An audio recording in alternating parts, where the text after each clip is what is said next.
The World Bank calls it an unprecedented exodus in Latin America, one more akin to a full-blown refugee crisis than people searching for a better life. It's one conclusion of a report by the International Financial Institution to assess the impact that the Venezuelan exodus is having in neighboring Colombia. The speed and number of migrants escaping the country, coupled with their vulnerable condition, makes the Venezuelan crisis one of the world's worst. Yet many believe it's not getting enough attention. People go crazy over the caravan of Central Americans entering Mexico trying to reach the US. That's 4, 5, maybe 6,000 migrants. That's how many we get every 4 days. Father Francesco Bortignon runs a shelter and services for migrants in the border city of Cucuta.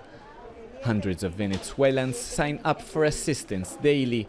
They receive meals for 15 days and a $30 bonus for 3 months. At the end of the 3 months, they're in the same desperate conditions as they were before. Hungry, lacking a roof, in need of medical attention, jobs. But we can't do more. The World Bank says the crisis this year alone has already cost Colombia $1.2 billion. The report praises Colombia's open arms policy and its efforts to register the new arrivals to cope with the emergency. Yet few manage to find proper jobs. DAXI BELLO has been here for 8 months with her husband and children. They're selling on the streets. My husband and I are trying to get hired, but it's difficult because we are immigrants, foreigners, and we are here illegally. But there's a silver lining in the report. The World Bank says that in the long term, the arrival of so many young migrants could be beneficial for the Colombian economy if local authorities act fast. Colombia is aging and needs more young workers. Legalizing the new arrivals and creating job opportunities could reap benefits in coming years. The government says it agrees with the suggestions, but implementing them requires money they don't have.